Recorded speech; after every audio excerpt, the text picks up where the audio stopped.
আজকের গল্পের নাম নদীর ধারের পুরনো বাড়ির রহস্য। একটা ছোট্ট গ্রামে ছিল চন্দ্রপুর সরকারি প্রাথমিক বিদ্যালয়। সেখানে পড়ত দুই বন্ধু, রাহাত আর মিনা। রাহাত খুব দুষ্টু, সবকিছুর রহস্য খুঁজতে ভালোবাসে, আর মিনা একটু ভীতু কিন্তু বুদ্ধিমতী।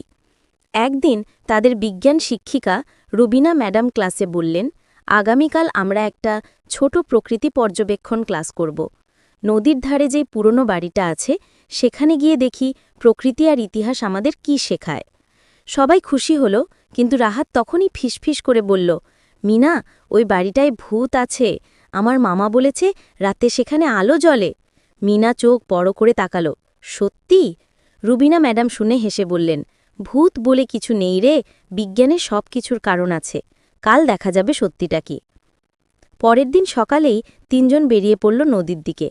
ঠান্ডা হাওয়া বইছে, দূরে নৌকা চলছে, পাখিরা ডাকছে।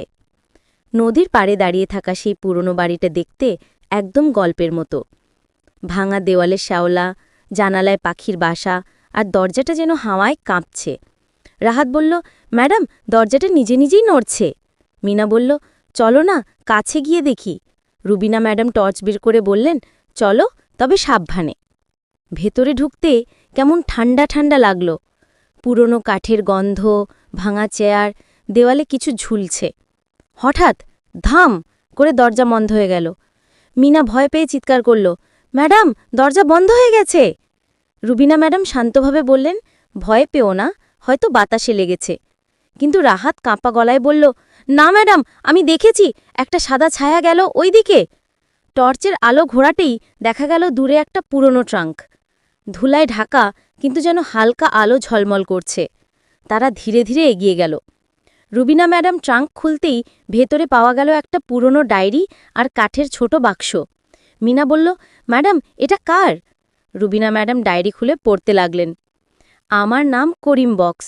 আমি এই বাড়িতে নদীর পানির শক্তি দিয়ে বিদ্যুৎ তৈরি করার চেষ্টা করছিলাম। আমার স্বপ্ন ছিল গ্রামের মানুষকে আলো দেওয়া। কিন্তু এক রাতে নদী ফুলে আমার ল্যাবরেটরি ডুবে গেল। আমি আর কখনো ফিরে আসিনি।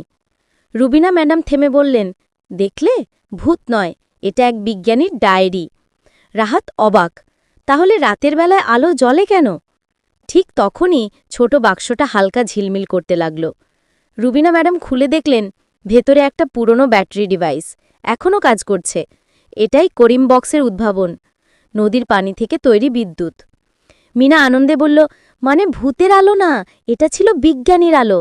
রুবিনা ম্যাডাম হাসলেন, ঠিক তাই, ভয়কে যদি আমরা জানি তবে সেটা ভয় থাকে না, আলো জ্বলে ওঠে হৃদয়। হঠাৎ আবার দরজাটা খুলে গেল, যেন বাড়িটাই তাদের বিদায় জানাচ্ছে। তারা বাইরে বেরিয়ে এলো। সূর্যের আলো নদীর জলে পড়ছে, পাখিরা উড়ছে। রুবিনা ম্যাডাম বললেন, আজ আমরা শিখলাম ভয়কে জ্ঞান দিয়ে জয় করা যায়। কখনো যা অজানা সেটাই আমাদের শেখার জায়গা।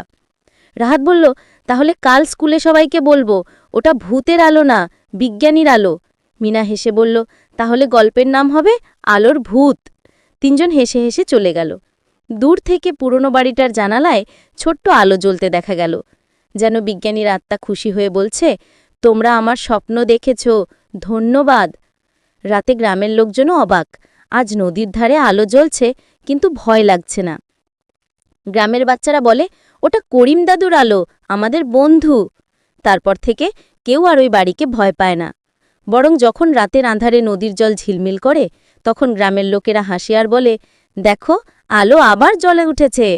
ন্যারেটর বা ভয়েসে বলা যায়, ভয় কেবল অজানাকে না জানার নাম, জানলেই ভয় হারিয়ে যায়, আলো জ্বলে হৃদয়। তাই বাচ্চারা, ভয় পেও না, প্রশ্ন করো, শেখো, কারণ জ্ঞানই আসল আলো।